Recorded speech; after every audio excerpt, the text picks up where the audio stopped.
We're talking about knowledge of the future in movies, YouTube channel, Easter Egg Psychic.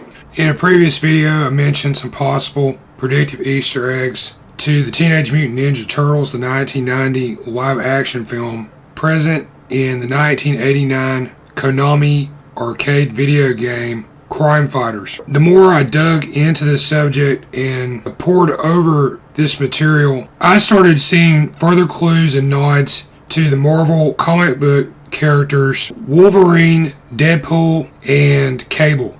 These three first appear together in the 2018 20th Century Fox film Deadpool 2. I'll go into the overwhelming evidence, but first a brief setup. Ninja Turtles 1990 starred Judith Hogue, Elias Koteas, Corey Feldman. Sam Rockwell and Skeet Ulrich also had parts in this. You go to the 31-minute mark in TMNT 90, where the lair of Shredder and the Foot Clan is introduced. There are a ton of arcade video game machines. Take a look at some of the games shown here, and you'll find some amazing cross-references to what appears in the Ninja Turtles movie.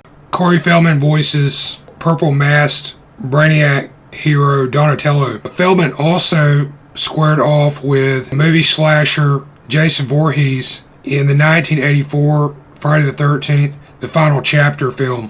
One of the arcade cabinets you can see in TMNT 90 is Konami's Crime Fighters from '89.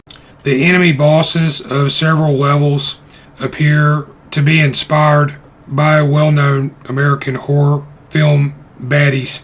Stage 2 of Crime Fighters takes place on board a moving subway train. Iconic Friday the 13th movie villain Jason Voorhees, of course known for donning a hockey mask. The enemy boss of this level also wears a white face mask.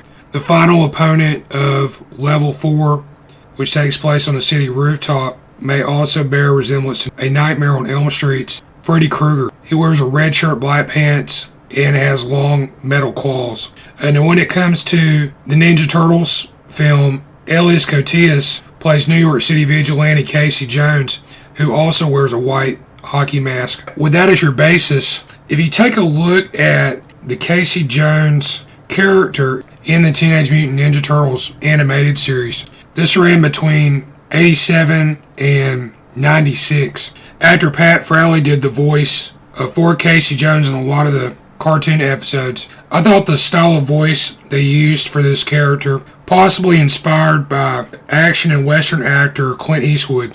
Likewise, when Marvel's The X-Men was adapted to an animated TV series which ran between 1992 and 1997, actor Cal Dodd did Logan's voice in 75 episodes, and I also thought that Wolverine's voice was very similar to Clint Eastwood's. I mentioned the horror references, especially the similarities to Freddy Krueger, who has metal claws on each hand. Wolverine in X-Men is also known for his adamantium claws. The Deadpool was also the title to a 1988 action film starring Clint Eastwood, Patricia Clarkson, and Liam Neeson. Eastwood reprises his character Police Inspector Dirty Harry Callahan in this. Comedian Jim Carrey appears in the Eastwood 88 Deadpool film. That matches up to the name of a Marvel comic book character who's appeared in several popular movies in recent history. I did some other videos on the relationship between Jim Carrey and the Ninja Turtles. One interesting segue can be tied to the fact that Carrey parodied rapper Vanilla Ice on Fox TV comedy sketch show In Living Color in 1991. Vanilla Ice, in turn, was in the second live-action Ninja Turtles movie, The Secret of the Ooze, in 91. Carrey was later in the Sonic the Hedgehog movies. It just so happens that comic book publisher Archie produced and distributed the Ninja Turtles and Sonic the Hedgehog comics. Two mutant villains introduced in The Secret of the Ooze were Toka, the alligator snapping turtle, and Razor, a mutated wolf. Actor Frank Welker voiced both of these characters. Now, in the animal kingdom, Wolverines are not the same species as wolves. The names may seem similar. When it comes to Razor, yeah, I think that this character may be interpreted as a future nod to Wolverine, who also has the metal claws.